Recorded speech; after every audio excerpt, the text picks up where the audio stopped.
Cantik guys, serius. Guys, kamera baru aku baru beli, sangat limited. Suka ikut trend kan. This is blind box. So, kita tak boleh nak pilih which camera, which color. So kita pilih je and then kita akan dapat random. Okay, ada merah, orange, white, black, blue and secret. Hopefully aku akan dapat warna silver. Kita try buka This is crazy guys.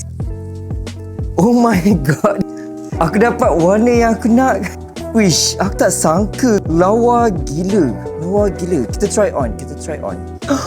Wow, nampak tak?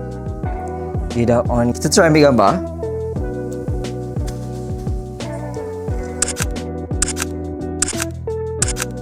Wih, boleh ambil gambar. By the way, dekat bawah ni kita kena masukkan SD card tau. Aku dah masukkan dekat bawah sini. Ada flash and ada viewfinder guys. Kita try ambil gambar satu.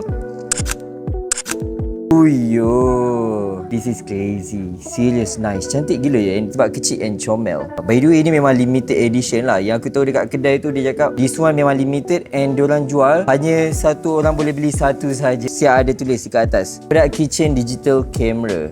And also dia ada bagi sekali dengan this one. Okay, dia ada bagi sekali dengan kabel type C and keychain. So keychain ni kita boleh pasang kat sini. Wow, this super nice. Boleh jadikan keychain. So kita akan letak dekat bag, kita akan gantung. And then kalau kita nak ambil gambar, like ada moment yang best kan, kita ambil gambar.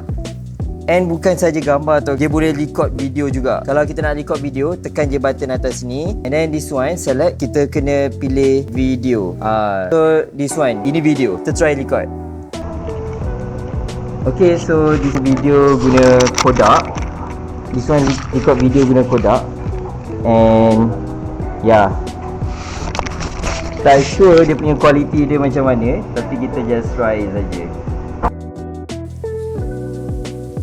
So kalau korang nak kamera macam yang aku pakai ni juga, korang boleh try tekan dekat bag kuning kalau ada. Kalau tak ada, maksudnya memang tak ada lah guys. Sebab semua adalah limited edition. Memang susah sangat nak dapat. Kalau you guys dapat tu memang luck lah. Sebab cantik guys, serius. Sesuai tu siapa yang suka buat pergi travel. Ni gambar satu lagi.